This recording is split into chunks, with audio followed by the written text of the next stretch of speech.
ဒီနေ့ပိုင်းမှာတော့အာဇူမာကသူ့ဖေဟီရူဆန်ဆာရုထိုဘီရဲ့အုပ်ကူမှာရှင်နိုဘီကဘာရဲ့ဘရင်ဆိုတာဘာလဲသူသိသွားပြီလို့ပြောရင်ဂါရဝလာပြုနေပါတယ်။ဂျွာထဲမှာတော့အပျက်စီးတွေကိုပြန်လည်ပြုပြင်နေကြပြီးကိုနိုဟာမာရုတို့တငယ်ချင်းတွေကလည်းဝိုင်းဝန်းကူညီပေးနေကြပါတယ်။ဆေးရုံမှာတော့နာရူတိုနဲ့ဆိုင်ကိုဆာကူရာကလူနာဆောင်လုပ်ပေးနေရပါတယ်။ဘာရင်မက်တွေမက်နေလည်းမသိပေမဲ့နာရူတိုကတော့ဖက်လုံးကိုင်ပြီးဆာကူရာလို့អော်နေပါတယ်။တနေရာမှာတော့အာခါဇူကီအဖွဲ့ဝင်2ယောက်ကရှိနေပြီးသပင်ပုံစံတက်တက်ရဲရဲနဲ့လူကအတော်လေးဘာသာတရားကိုက်ဆိုင်တဲ့ပုံပေါ်ပါတယ်။အဲ့အချိန်မှာမိန်းကလေးကထွက်ပေါက်အားလုံးကိုပိတ်လိုက်ပေမဲ့ခါကူဆူဆိုတဲ့သူကပိုပြီးသဘောကျသွားတဲ့ပုံဖြစ်နေပါတယ်။မိန်းကလေးရဲ့နာမည်ကယူကီတိုနီလို့ခေါ်ပြီးတိမ်ဖုံးရွာကနှမီးဂျင်ဂျူရီကီတယောက်ဖြစ်ပါတယ်။ဟီဒန်လို့ခေါ်တဲ့ဘာသာရေးသမားလူချမ်းကြီးကတော့နှမီးမိတ်ဆာကိုဖမ်းဖို့စိတ်အားထက်သန်နေပြီးသူ့ရဲ့နတ်ဖျားကအားလုံးကိုအမှောက်သိပ်ပစ်လိုက်မယ်လို့ပြောပါတယ်။ဟီဒန်ကိုးကွယ်တဲ့ဂျာရှင်းနတ်ဖျားကဂျပန်ရိုးရာနတ်ဆိုးတစ်ပါးဖြစ်ပြီးအဲ့အချိန်မှာယူကီတိုကသူ့ရဲ့ကြောင်ရိုင်းစွမ်းအားကိုထုတ်လိုက်ပါတယ်။ပြီးရင်နောက်ဟီဒန်နဲ့ခါကူဆူကိုပဲနေလိုက်တီးနေပြီးကိုနိုဟာဆေးရုံမှာတော့မရှင်ရပြန်လာတဲ့ခါကာရှီနဲ့အာဆူမာတို့ကတွေ့ကြပါတယ်။အာဆူမာအနေနဲ့ခါကာရှီကိုတခုခုပြောချင်နေပေမဲ့ခူရဲနဲ့ရောက်လာတဲ့ကြောင့်ဘာမှမပြောဘဲထွက်သွားပါတယ်။နာရူတိုကတော့ဆေးရုံကမြန်ဆင်းပြီးလေ့ကျင့်ကြည့်ပေမဲ့ပြန်ကောင်းလာအောင်အရင်အနားယူဖို့ခါကာရှီကပြောပါတယ်။အဲ့အချိန်ဟီဒန်ကရေဘက်မှာတန်ချောင်းတစ်ချောင်းဆိုင်ကလဲနေပြီးယူကီတိုကလည်းနိုင်ရန်မှာတန်လန်းကြီးဖြစ်နေပါတယ်။ခါကူဆူကတော့အေးဆေးထိုင်နေရင်ဘာကြောင့်မှမသိသေးတဲ့ဟီဒန်ကပြန်ထလာပါတယ်။သူတို့ရဲ့တိုက်ပွဲကအတော်လေးပြင်းထန်ခဲ့တဲ့ပုံပေါ်ပြီးနောက်ထပ်တနေရာအဖြစ်မီးနိုင်ငံကိုသွားရမယ်လို့ခါကူဆူကပြောပါတယ်။အဲ့အချိန်မှာဇဲဆူရောက်လာပြီးနှမီးဂျင်ချူရီကီကိုခေါ်သွားပါတယ်။တစ်ဖက်မှာတော့နာရူတိုကလေ့ကျင့်ရေးကိုပြန်လည်စတင်နေပြီးတရွက်ဖြတ်တာကိုအေးဆေးလုပ်နိုင်နေပြီဖြစ်ပါတယ်။ဒါပေမဲ့လည်းဆေးဝါဆင်းတာမကြသေးတော့ချက်ချင်းမေ့လေသွားပြီးနောက်ဟီဒန်နဲ့ခါကူဆူကလည်းမီးနိုင်ငံနယ်နိမိတ်ထဲကိုစတင်ဝင်ရောက်လာကြပြီဖြစ်ပါတယ်။နာရူတိုရဲ့လေ့ကျင့်ရေးနောက်တစ်ဆင့်ကတရွက်ကိုမဟုတ်ပဲရေတကုံကကျနေတဲ့ရေတွေကိုတိကနေပြတ်အောင်ဖျက်ရမှာဖြစ်ပါတယ်။ထုံးစံအတိုင်းလေ့ကျင့်နေတဲ့အချိန်ယာမာတိုကကိုမီချာဂရာထွက်မလာအောင်ထိမ့်ပေးနေရမှာဖြစ်ပြီးနာရူတိုကလေချာဂရာနဲ့ရေတကုံကိုဖျက်တဲ့လေ့ကျင့်ခန်းကိုစတင်လိုက်ပါတယ်။ခါကာရှီကတော့သူ့ရဲ့စာအုပ်ကိုဖတ်ရင်စောင့်နေပြီးနာရူတိုလေ့ကျင့်နေတာကိုမြင်သွားတဲ့ဆာကူရာကတော့သူ့အတွက်မုန်းလုပ်ပေးဖို့အတွေ့ရသွားပါတယ်။နာရူတိုကတော့နေပူပူမိုးရသူ့ရဲ့လေ့ကျင့်မှုကိုဇက်တိုက်ဆိုသလိုလေ့ကျင့်နေပေမဲ့မတိုးတက်သေးတဲ့အခြေအနေဖြစ်ပြီးတစ်ဖက်ကမီးဖျားเจ้าကိုဟီဒန်နဲ့ခါကူဆူကရောက်လာကြပြီဖြစ်ပါတယ်။ခိုင်မာပါတယ်ဆိုတဲ့တံမဏိတကားကိုခါကူဆူကလက်သီးတစ်ချက်ထဲနဲ့ဖျက်ဆီးပစ်လိုက်ပြီးတော့ဆရာတော်တွေအားလုံးကလည်းအာခါဆုကီအဖွဲ့ဝင်တွေမှရိပ်မိသွားကြပါတယ်။ဆရာတော်ချီရီကူကရှေ့ဆုံးကိုထွက်လာခဲ့ပြီးမြဲဘာသာရေးသမားလေးဟီဒန်ကတော့ဖုန်ကြီးကိုတိုက်ရင်ငရဲကြီးလိုက်မယ်လို့ပြောပါတယ်။ဒါပေမဲ့ပတ်စံရရင်ဘာမဆိုလုပ်မယ်ဆိုတဲ့ငွေမတ်သူကြီးခါကူဆူကတော့ဘင်ကိုစာအုပ်မှာ30မီလီယံတန်ကြီးရှိတဲ့ချီရီကူကိုရအောင်ဖမ်းမယ်လို့ပြောနေပါတယ်။မီးဖျားเจ้าကမီးနိုင်ငံမှာအကြော်ကြားဆုံးနဲ့အကြီးဆုံးဖြစ်ပြီးဒီမှာရှိတဲ့ဆရာတော်တွေကလည်းထူးခဲ့တဲ့အစွမ်းတွေကိုပိုင်ဆိုင်ထားကြတာကြောင့် Guild of the Saga လို့ခေါ်ကြပြီး Guardian 12ယောက်အဖွဲ့ဝင်ဟောင်းဆရာတော်ချီရီကူကိုစတင်တိုက်ခိုက်ကြပါတယ်။ဒါပေမဲ့ဆရာတော်ရဲ့နောက်မှာဘာသာရေးနဲ့ပတ်သက်တဲ့စွမ်းအားအရေးအယောင်တစ်ခုပေါ်လာပြီးနောက်အနားရောက်လာတဲ့ဟီဒန်နဲ့ခါကူဆူကိုလက်သီးတွေဒရက်ဇက်နဲ့ဘလူးရုပ်တကောင်ကတီးနေပါတယ်။ခါကူဆူကတော့ဟီဒန်ကိုကြိုက်တယ်လို့ပတ်စံရအောင်ပုံမပြတ်စင်တယ်လို့ပြောလိုက်ပြီးဆရာတော်ကလည်းလက်သီးတစ်ထောင်တိုက်ကွက်တွေနဲ့ပြန်လည်ခုခံကြရင်ပြင်းထန်တဲ့တိုက်ပွဲတွေဖြစ်ခဲ့ကြပြီးရဲ့နောက်ထုံးစံအတိုင်းတင်ငေတာတစ်ခုထဲမှာတန်ချောင်းတက်လန့်နဲ့ဟီဒန်ကလဲနေပါတယ်။ဖះเจ้าမှာဂျင်ချူရီကီမရှိတာကိုသိသွားကြပေမဲ့ငွေရဒုတိယဖះသခင်ဆိုတဲ့ခါကူဆူကတော့ဘင်ကိုသွားထုတ်ဖို့ပြင်နေတဲ့အချိန်မှာအသက်ရှင်နေတဲ့ကိုတော်တစ်ပါးကကိုနိုဟာကိုအသိပေးဖို့လုပ်ပါတယ်။ပုံမှန်ဆိုရင်တရွက်ဖြတ်တဲ့အဆင့်ကို6လ9လလောက်တင်ယူရတာဖြစ်ပေမဲ့နာရူတိုကပဲဖြက်လန်းနည်းနဲ့တင်ယူနိုင်တာဖြစ်ပြီးအခုလေကိုဝါတွေအများကြီးနဲ့လေ့ကျင့်ကျင်တာကြောင့်ကြီးကြနေပါတယ်။အဲဒါကြောင့်နမဲရင်ထန်ဆိုလို့ခေါ်တဲ့ယာမာတိုက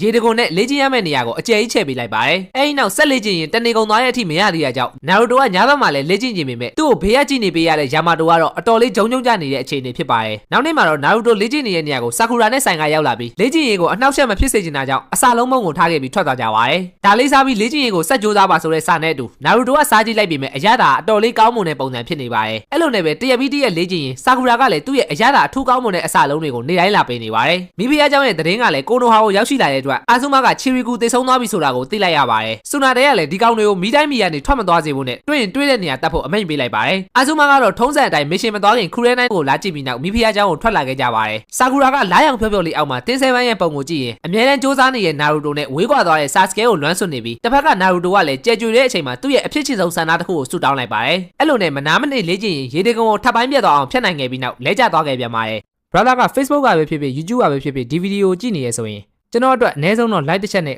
comment တစ်ခုခုအဆင်ပြေရလေးမှန်းငယ်ပေးဖို့တောင်းဆိုချင်ပါတယ်။သဘောကျရင်တော့ share လေးနဲ့ပါကူညီသွားလို့ရပါတယ်။တစ်ဖက်မှာလည်းမိတိုင်းမိနေရအနက်မှာအာခါဆုကီအဖွဲ့ဝင်တွေကိုလိုက်ရှာနေပြီးအခုထိမတွေ့သေးတာကြောင့်ဆူနာတဲကတော့ဒေါသထွက်ပြီးရင်ထွက်နေပါတယ်။မိဖုရားเจ้าကိုတော့အာဆူမာတို့ကရောက်သွားခဲ့ပြီးကျောင်းနိုင်စီကတော့မရှိတဲ့အချိန်မှာဝင်တောင်းကျန်းသွားခဲ့တာဖြစ်ကြောင်းသိလိုက်ရပါတယ်။ကျောင်းဝင်းထဲမှာလည်းအခေါင်းတွေအများကြီးဖြစ်နေပြီးတော့ချီရီကူရဲ့အလောင်းကိုတော့ရှာမတွေ့တဲ့အတွက်မှောင်ကိုဈေးမှာစွန့်ဝေထုတ်ဖို့ယူသွားတာဖြစ်ကြောင်းရိပ်မိလိုက်ကြပါတယ်။အဲဒါကြောင့်အနီးဆုံးဘင်ကိုစုဆောင်းတဲ့နေရာတွေကိုလိုက်ရှာဖို့သတင်းပို့လိုက်ပြီးနောက်အာဇူမာရှီခါမာရုအီဇူမိုနဲ့ခိုဒက်ဆုကိုကျောင်းနိုင်ဖုန်ကြီးကအန်ရကင်းစေဖို့အတွက်ဆူတောင်းပေးပါတယ်။အာဇူမာကတော့ချီရီကူနဲ့အမတ်တရတွေကိုပြန်လည်တတိယနေရင်နောက်ဆုံးကြံ့ရည်သူဂါဒီယန်အဖွဲ့ဝင်စွန့်ဝေ35သိန်းနဲ့အာဇူမာကဘင်ကိုစုဆောင်းတဲ့နေရာကိုထွက်လာခဲ့ပါတယ်။တစ်ဖက်ကလေ့ကျင့်တဲ့နေရာမှာနာရူတိုမရှိတော့တာကြောင့်အစာဆေးလုံးလာပို့တဲ့ဆာကူရာကအဟာရပြေးွားတဲ့အစာဆေးလုံးကိုဆိုင်ကိုတစ်ခုလောက်စမ်းကျွေးလိုက်ပါတယ်။ဆိုင်ကတော့အရသာကောင်းလုံးတာကြောင့်တကိုင်းနဲ့ထွက်ပြေးသွားပြီးနာရူတိုကတော့ရာမန်စားဖို့ဆိုင်ကိုရောက်သွားပြီးမြဲဆိုင်မှာရာမန်မရောင်းတော့ပဲနောက်နေ့ရစပြီးအီချီရာကူစုခဲမန်ကိုပဲရောင်းတော့မှလို့ပြောပါတယ်။ ဒါကလည်းဆိုင်ရှင်ကြီးသမီးအာယာမဲရဲ့အကြံဖြစ်ပြီးစုခဲမန်ဆိုတာကလည်းခောက်ဆွဲတစ်မျိုးဖြစ်ပေမဲ့ရာမန်နဲ့မတူပဲဟင်းရီ sauce ကိုအရင်နှစ်ပြီးမှစားရတာမျိုးဖြစ်ပါတယ်နာရူတိုကတော့ဘိုက်ဆာနေပေမဲ့အာယာမဲကတော့ခောက်ဆွဲရမှာတဲ့အရသာငန်းနဲ့အမျိုးမျိုးပြောင်းနေပြီးနာရူတိုကတော့ဝက်သားပြားနဲ့ငါးသားချောင်းတွေမှာပြီးအရင်နဲ့ရောချလိုက်တာကြောင့်ရာမန်ဖြစ်သွားပါတယ်